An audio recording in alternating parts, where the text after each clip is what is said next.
Okay, so Aimee, talk to me about your morning routine. Like, I want to know what's important to you.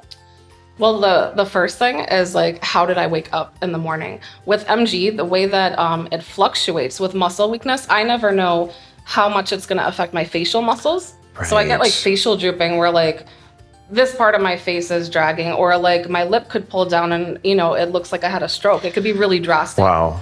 And my eyes too, like my eyes, if you look, you can kind of see like that, like one eye looks more like squinty or, you know, more closed than the other. Okay. They call it ptosis, but like interesting. Eyelid drooping. And it's really common with MG. And the thing is, like when you have this facial drooping happen, it makes you like super self-conscious because we're so used to having like symmetry and like thinking that that's the idea of beauty. Right. But I'm like, well, I have to adapt. Like, I don't know what the day is gonna bring. And I love myself. So I'm like, okay, so if I have to look like a Picasso painting, then so be it. Like one eye here, but I can make that eye fabulous. And then this one over here is also fabulous. And like, we're just gonna deal with it because I feel like that inner confidence, that inner beauty, like will shine forward. And it does. Like you bring your energy to the space and your face meets you there. But we can still enhance. So like there are things that I do to try to help make the ptosis less noticeable, the eyelid drooping in particular. So that kind of like helps me. So I'm going to show you a couple little eyeshadow tips and tricks, but then I also want you to kind of duplicate it because you're savvy and you've obviously taken the time to, you know, work with yourself and to accept yourself and to still do it and be fabulous. Like, I love that. Yeah. So looking at you, I feel like on this side, you have a little bit of a droop like that you were talking about. Yeah. So basically what I'm seeing is your eyelid on this side is a little bit smaller than on this side. Mm-hmm. So in balancing this out, I'm gonna take kind of like a little bit of a darker, sort of like very neutral brown, but it has a little bit of tone. It's darker than your natural skin. And I'm gonna raise your crease. So I'm gonna place it, like basically I'm starting by placing this on your, almost up to your brow bone, but I'm still leaving space under your brow. That's the beauty of makeup. And that's what I love in approaching MG. It's like, like I mentioned a Picasso painting, and like that works for me as far as accepting asymmetry as beautiful.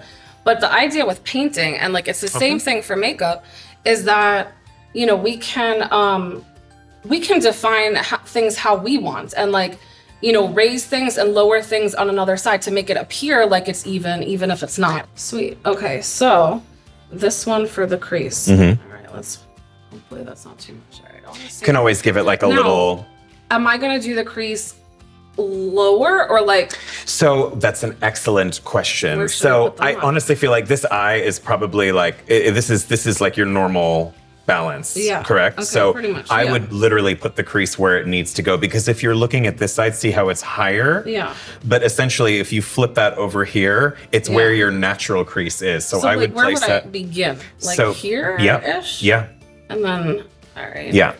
And then am I bringing it all the way? How far did you? I would say like 3/4, something like that. But this is meant to just kind of, you can just really see at this point now, you could kind of finish blending it out with just the tip of your finger. See how nice that kind of blends? And even on that inside corner, you can kind of like smooth that inside corner out just with your fingertip a little bit. Yeah, that looks great. See, you got this like nice balance now. So there's a reason we do that dark color first, because now if you've made any mistakes, you could fix it with the lighter color. Okay. So you really want to take advantage of the shape here. I know you love this brush. This is one of yours. My favorite. So see how maybe like if you look in the mirror, see how like maybe that dark on your eyelid is like maybe displaced, maybe that shouldn't be there. You go right over it with that lighter color. Okay, so am I doing like the whole, like? So you're gonna do like the whole ball of your eye. Okay. That looks so good.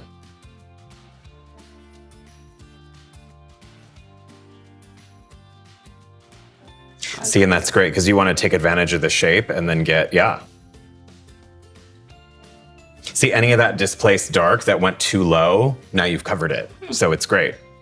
And I feel like, you know, looking at myself, I really do feel like the way that you utilize the color on this side, like this eye is brought up more. And like the trick is like with ptosis, to look at like how far the eyelid is drooping, you look at a person's pupil and see how far the lid comes over the pupil of the eye. Oh, wow.